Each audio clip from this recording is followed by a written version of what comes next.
The story begins in a grand palace where King Armin and Queen Zaina sit on their magnificent thrones. Despite the lavish surroundings, the golden chandeliers, intricate marble floors, and towering stained glass windows, a shadow of sadness looms over them. The royal couple, adored by their subjects and blessed with every luxury, longs for a child to complete their happiness. Each day, their prayers echo through the grand halls, unanswered. One fateful evening, as a soft rain falls outside the palace walls, an old woman appears. Her presence is mysterious. She hobbles into the throne room, her tattered robes trailing behind her. Despite her frail appearance, her voice carries an undeniable power as she foretells that the royal couple will soon be blessed with a daughter. However, she warns them gravely.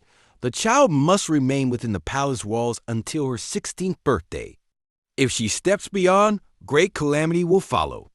The queen clutches her husband's hand tightly, torn between joy and apprehension. True to the prophecy, Queen Zaina gives birth to a beautiful daughter, Princess Afreen.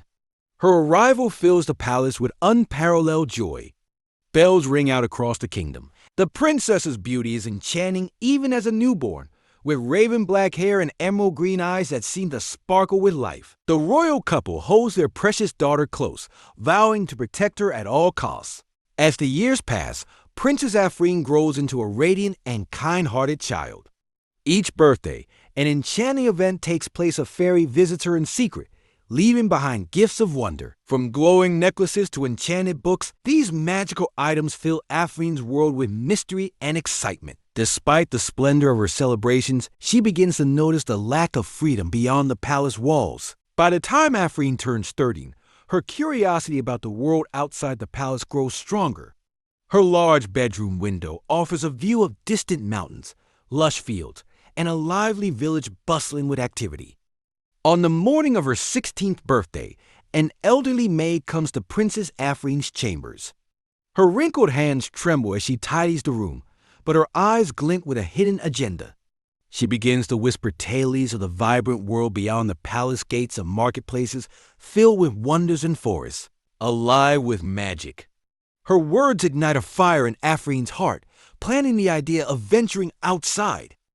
That night, unable to resist the call of the outside world, Afreen disguises herself in a simple cloak and slips out of the palace gates. For the first time, she feels the cool night air on her face and hears the lively sounds of the bustling marketplace. Lanterns glow warmly. The old maid appears. Her transformation is sudden and terrifying. Her frail body straightens. Her face becomes youthful and menacing, and her clothes morph into a dark, flowing robe. Revealing herself as a wicked witch, she cackles and traps Afreen in a magical golden cage. The princess struggles in vain, her cries echoing through the dark forest. When the royal family discovers Afreen is missing, their despair is palpable. The palace falls into silence, and the once celebratory halls feel hollow. The old woman who delivered the prophecy returns, her eyes filled with wisdom and urgency.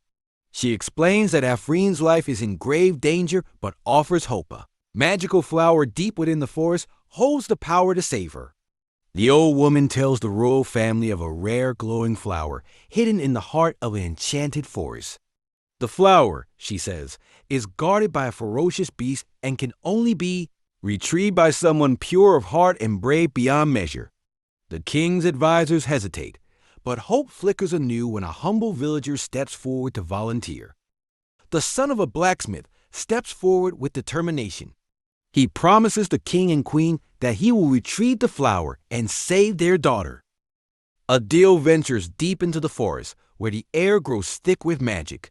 He finally reaches the beast's lair, a dark, gaping cave surrounded by glowing plants that seem to pulse with life. The beast emerges, a monstrous wolf with eyes that burn like fire and claws sharp enough to rend steel. Through sheer courage and wit, Adil defeats the beast. Exhausted but victorious, he retrieves the glowing golden flower from the heart of the cave. Adil returns to the dark forest where Princess Afreen is held captive. The golden cage dims as the flower's radiant magic breaks the spell. Afreen steps out, her face a mixture of relief and gratitude. For the first time, Hope fills the air around them. They get married and live a good life with the magical flower.